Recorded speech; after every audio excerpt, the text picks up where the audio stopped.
Hi everyone, Jamie Humphries here for Six String Alliance, and today we are taking a look at the H9 Gen 2 Harmonizer from Eventide. We're going to kick things off with a performance track that features a series of stock presets that come pre-loaded into this incredibly powerful compact pedal. The track was written specifically for this video and was very much inspired by the sounds that I was able to create with the H9 Gen 2. So let's kick things off with the performance.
So today we're taking a look at the H9 Gen 2 Harmonizer from Eventide. When we say it's a harmonizer, it's a lot more than a harmonizer. It's really a multi-effects unit. It is absolutely chock full with every type of effect and every type of effect that you could ever dream up within a very powerful compact pedal. Now, the H9 has had a makeover both internally and externally. I think that's thanks to the success of the H90 harmonizer pedal. I demoed this when it first came out, and this has become a big part in my studio. I don't use it so much on my pedal board. I use it as a studio effect because of the way that the routing works and the way that you can, it's like a dual engine effects unit. So you can essentially use it like two effects processors. But you can see there are some similarities now between the H9 Gen 2 and the H90, namely the hot knob on the top and the little quick knobs on the front. But as well as that, with the H9 Gen 2, we have this little keypad here, which has enabled Eventide to make vast improvements to being able to program the H9 Gen 2 on the pedal itself. There were certain parameters and certain things to do with the programming of the original H9 that could only be done with an interface plugging it into the computer using some kind of controller.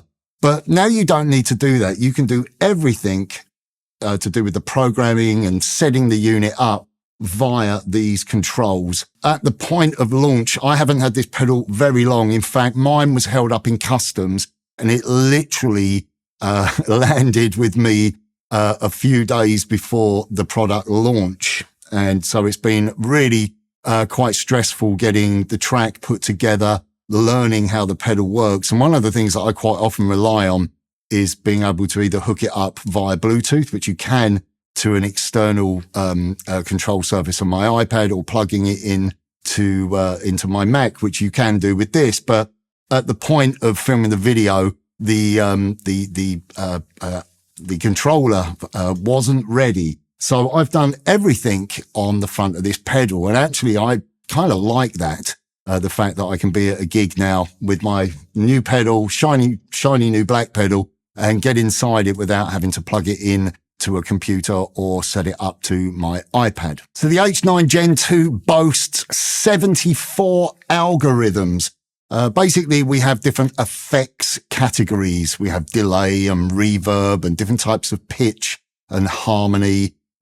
We have different modulation effects, but within those subgroups, we have a series of algorithms, and these algorithms are basically different types of delay or different types of reverb, and some of them will be very kind of stock sounding, but some of them will be very elaborate, very sound design based. So we have 74 different algorithms for you to work with, and this pedal comes preloaded with 1,000 presets. And the thing about Eventide presets are that they are absolutely amazing. So straight out of the box, you are going to have some super inspiring presets to play around with. Now, as well as that, there's been an upgrade to the processor. So this pedal is a lot more powerful, so much so that it is able to run the H90 algorithms, and those are included with the H9 Gen 2. So the layout of the pedal, we have the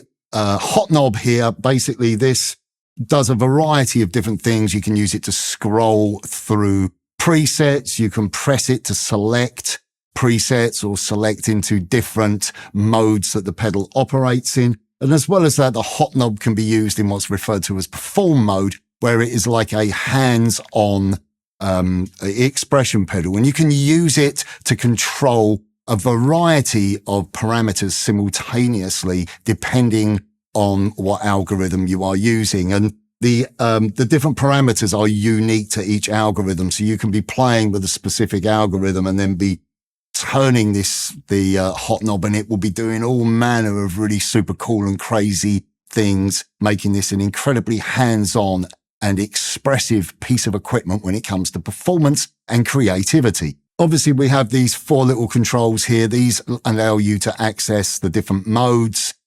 We have select mode, which is the kind of basic mode where you will scroll up and down through presets and select them. We have perform mode. That's the mode where you go in and you can manipulate and operate the different parameters in real time. We have a bank mode where you can scroll up and down different banks that contain 2 presets.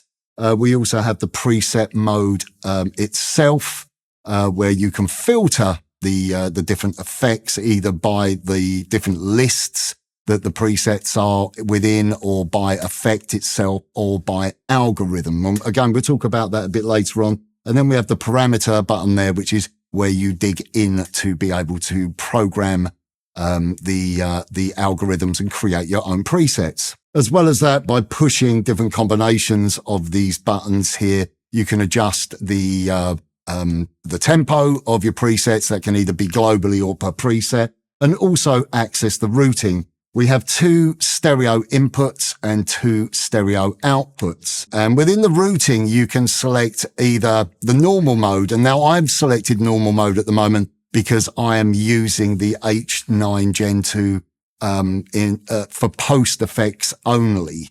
I want to take full advantage of those beautiful wide stereo spreads, those very lush sounding reverbs, delays and modulations. I'm running my mini rec into the 2 Notes Reload 2. And then this is the H9 is running into the effects loop of the Reload 2. So I've got beautiful, lush stereo effects. But you can also select a pre-post mode. Now, there are distortions and fuzzes and certain synth effects as well, that some of those are going to want to be pre.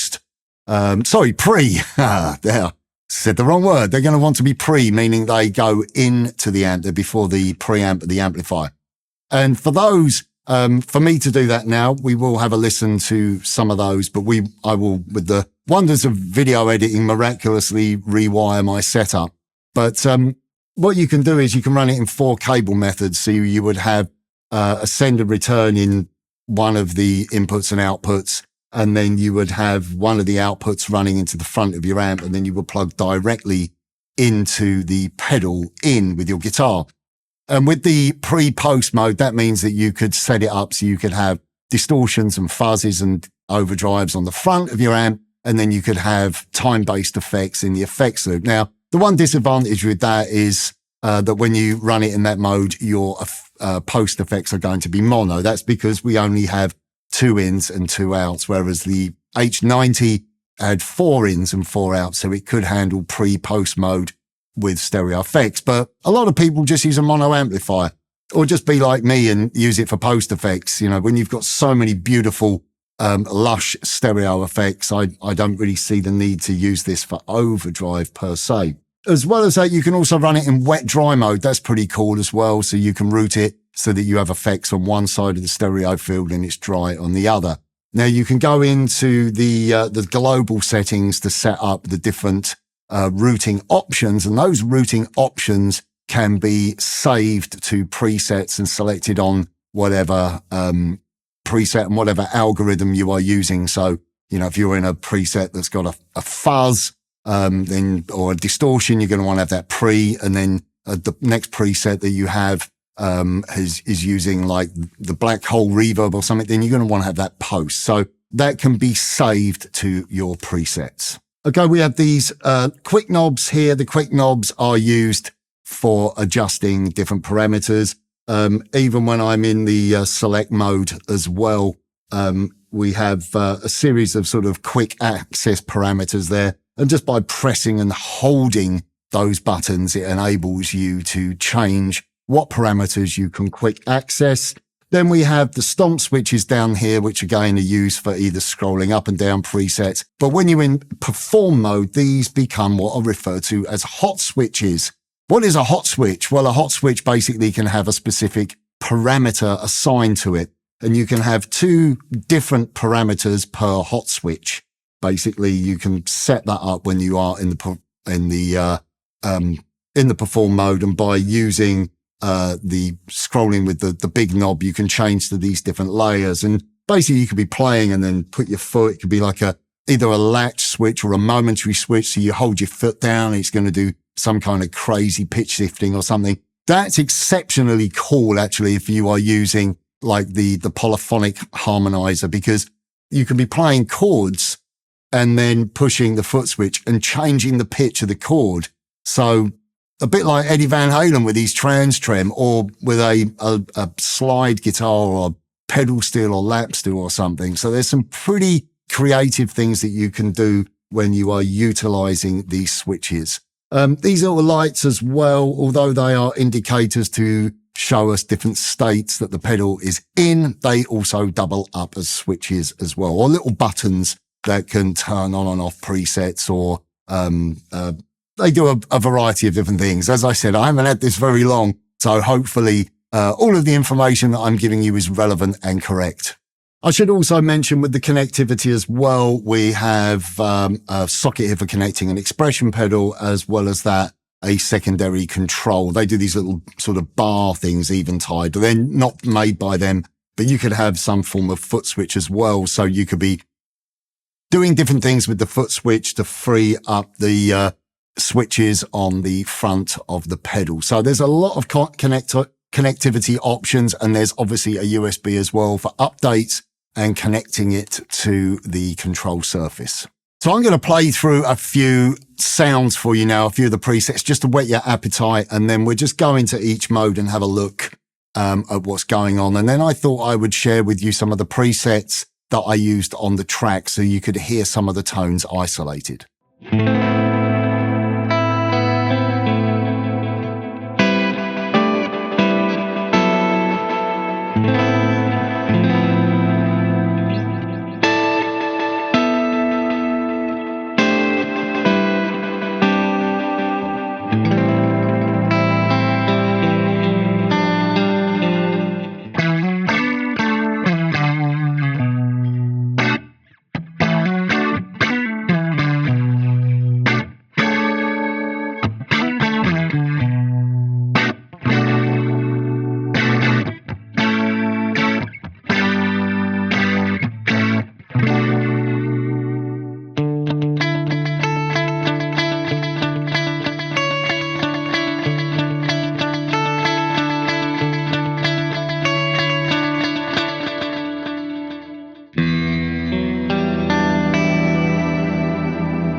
What we're now going to do is take a look at some of the operation of the different modes and the different ways that you can use the pedal.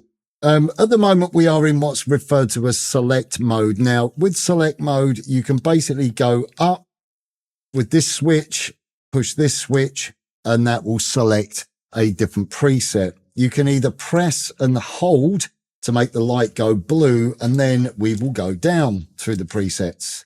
And then you can select the preset that way. You can change the direction easily with that control, or of course, you can use the hot knob as well. Now, pressing and holding select will take us into the preset mode. Now, basically what you've got here is each of these foot switches will turn on and off a different preset. You've got 2 presets per bank. If I press and hold the foot switch, it went up a bank. I want to try and show you. This is going to be a good example. If I hold this chord, now when I change to the next effect, you could hear the spillover. So I was able to go from, I'm having trouble seeing the ambient taps.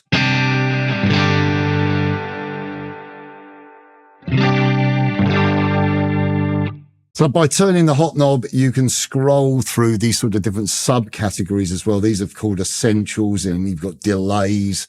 There's a whole bunch of things that you can do when you're in the preset mode. Okay, so now what I want to do is show you the perform mode. We enter perform mode by holding that button there.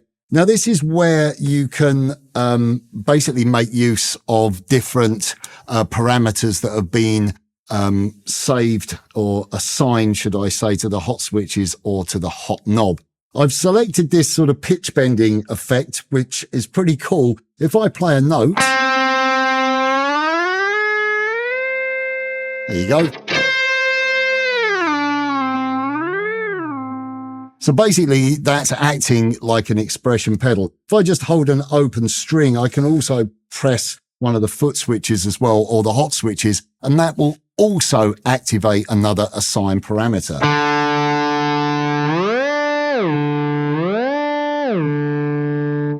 And again, this is fully programmable, and you can set up algorithm-specific parameters that you can save to your presets. Okay, so now we are in the preset mode, and the preset mode is a great way of you being able to locate different presets easily based either on what list they are saved to. You've got several different lists. You've got factory lists. You've got user lists. This is where you will locate and be able to arrange and save your presets. And as well as that, we also can filter via effect type. So the different types of effects. So if I go on to delay, now when I turn the hot knob, it's basically just going to select delay presets for me.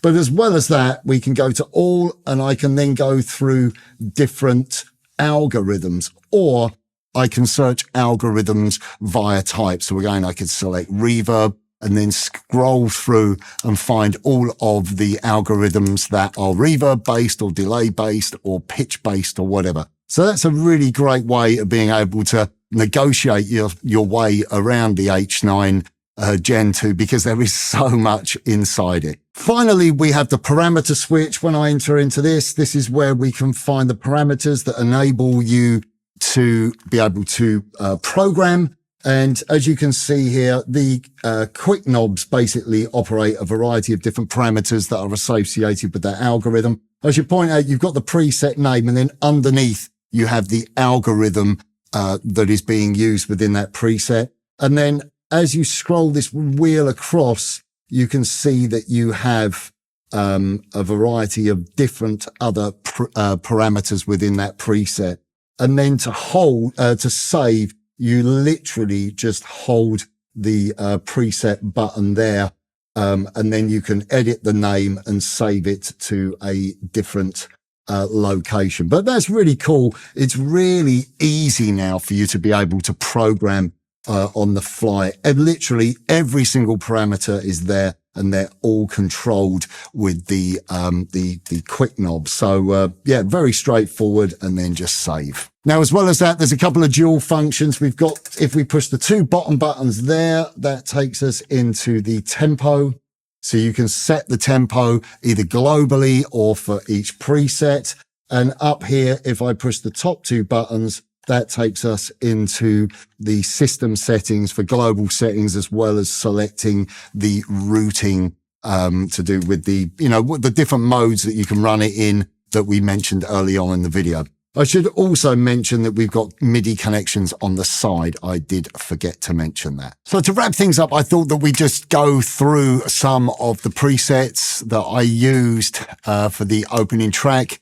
Found these presets super inspiring, and they sort of helped the journey from the beginning of the song to the end. And I used a wide variety of different presets that made use of lots of different algorithms, sort of going from your more stock guitar-esque effects, delay and modulation, etc., all the way up to some pretty elaborate polyphonic harmony and some of the big sort of sound design reverbs as well, with the shimmer and also the black hole. So let's kick off with the first preset that I used. This was for the main sort of chord picking that you saw at the beginning of the track and heard at the beginning of the track, should I say. And this is using Quasar, which is with the shimmer algorithm.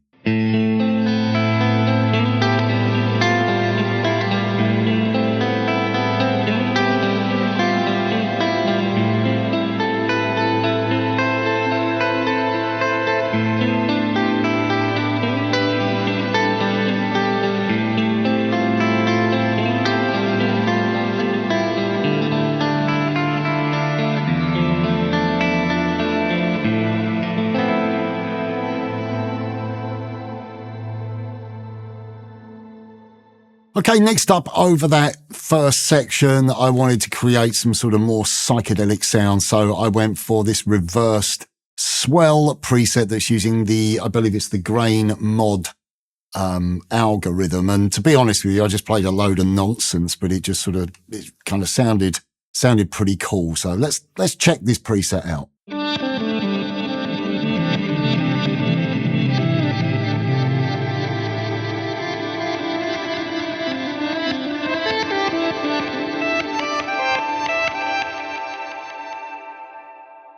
Next up, I'm using the 12-stringer preset. This was for the next section, which is with the polyphony, which is like a polyphonic pitch shift. So it's giving like a 12-string effect to the chord picking.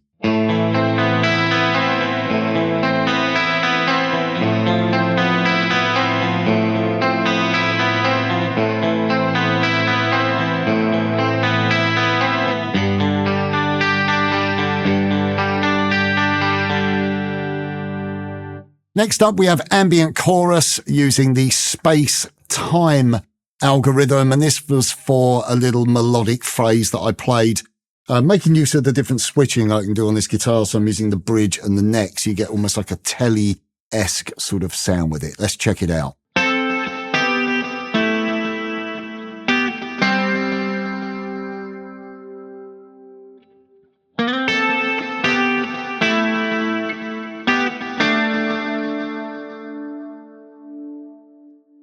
Next up, there was some ambient lead that I played over the first section, just a regular guitar sound, and I made use of the Comfortably Numb verse preset. I really like the way that this delay sat. There is a Comfortably Numb solo, but for some reason I just gravitated more towards this one. Let's check it out.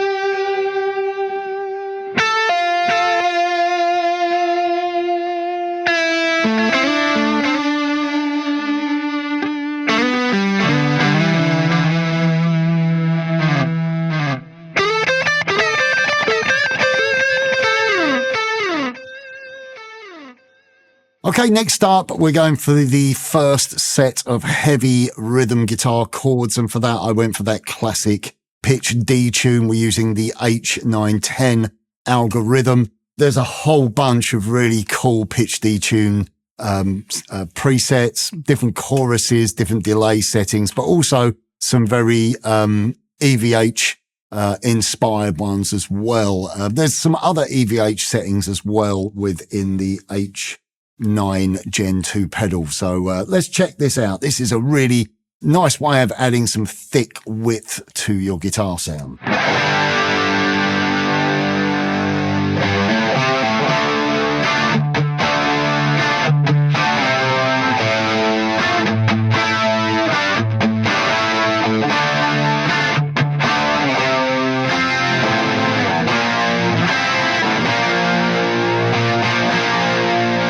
For the next section, I purposely used this preset because of its name, Wild Stallions. It reminded me of my youth, watching Bill and Ted's Excellent Adventure and Bogus Journey.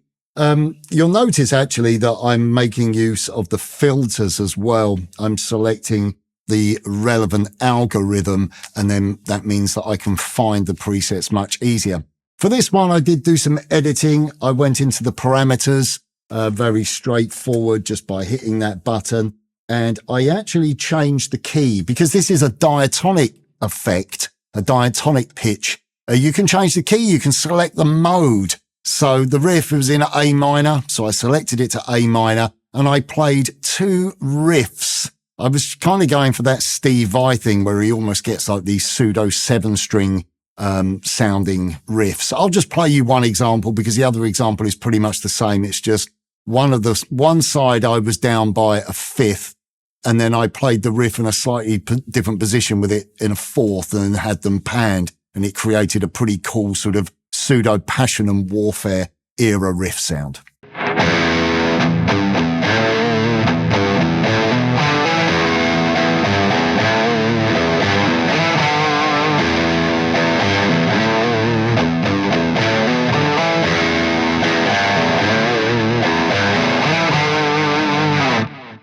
Okay, so I had to use a Steve Vai preset. This really inspired the whole outro section, that whole key change section where I was playing over B flat Lydian, D Lydian, A Lydian, and F sharp Lydian at the end. All of that was really inspired by the harmonies that I was creating when I was just playing these power chords on the top three strings. Now, this is using the polyphony, or polyphony, I don't really know how to say that, algorithm. And this is like the ballerina. There is another vibe ballerina, but it's ever so slightly different. I think that's using one of the harmonizers as well. So let's check it out.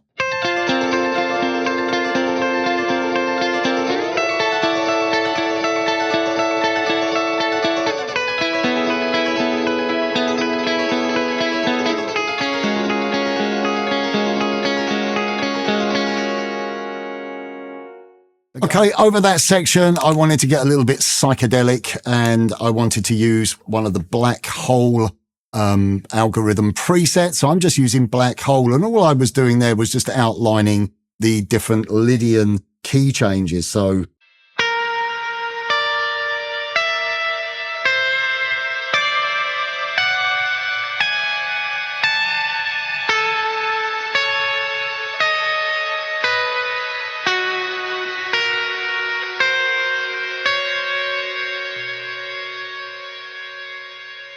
okay, now we're on to our final preset example, and this is the pristine digital delay, which is using the digital delay algorithm. But this is a massive, widespread delay, and I really cranked this up. So there's a hell of a lot of delay.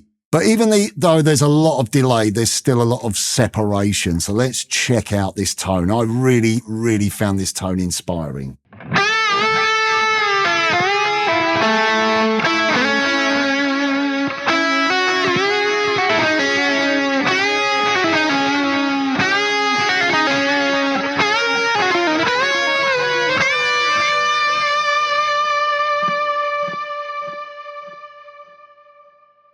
Okay, so hopefully that gives you an idea of more of the presets and how I utilize them creatively when putting the track together. Okay, so there you have it, the H9 Gen 2. there's a whole lot more going on with this pedal than I've really explored with the little time that I've had it, and also that I can realistically present to you in a video. I really hope that the opening track has given you an idea of just how powerful this unit is. I'm not really too much into the whole sort of interactive side of playing. I never use expression pedals. I set my sounds up and off I go. I do use the H90 in quite a soundscape way within the studio, and I'm sure that's going to creep in to my setup when using the H9 Gen 2 pedal. But this, basically, I go on tour in a few days' time. I'm off to America on Thursday of next week. And my friend Göran from Sound of Silence, who I've spoken about Göran before, he does all the wiring in the studio, builds my boards. He's coming over on Tuesday for a coffee, or a Swedish fika, as we say, and he's going to be collecting my board that I've showed before that's got the Tone X on, and this is going on. So it's perfect in size. It doesn't use up too much real estate, and this is as powerful as any big rack system. So I'm super excited to have this on my board. I'm going to be using it in probably the normal routing. I might experiment with the wet-dry routing. I'm not going to use pre-post because I'm only going to be using it for post effects, the time-based effects, modulation, reverbs and delay, as well as Harmonizer. But it is so powerful. It has such beautiful sounds. The presets are incredible. The quality of the tones are incredible, and the things that you can do with it. If you're looking to be inspired, sometimes just using effects can really inspire the way that you compose. It happened when I did the H90 track, and it happened again when I did the H9 Gen 2 track. So I think this is the best pedal after the H90 that I've ever tried. The H90 is a bigger pedal. It's got a little bit more going on. That's why I have it on the desk in the studio, wired in to my system. But this is it's just incredible. So I'm super excited to have this pedal and be utilizing it. This is going to be out on my board. I'm probably going to have to get two actually, because I'm going to want one of my other board to use with my physical amps. This one's going to be sort of wired in to the digital board. On that note, I'd really like to reach out to Eventide and thank them. I'd especially like to thank my good friend Patrick at Eventide, who basically suggested that I do this when I contacted them about getting an H9 Max for the board. And he was like, actually, do you want to get on a call? I'd also like to thank Patrick for my lovely Eventide t-shirt that I'm wearing today. Yet again, Eventide have absolutely knocked it out the park. And a great thing about Eventide as well, they are constantly doing updates. They're always updating new algorithms, and they just include them. You update your pedal and you've got loads of new, really super inspiring effects. Anyway, that's it from me. Click the links in the description. And if you don't already, please subscribe. And take care. I'll see you soon. Bye for now.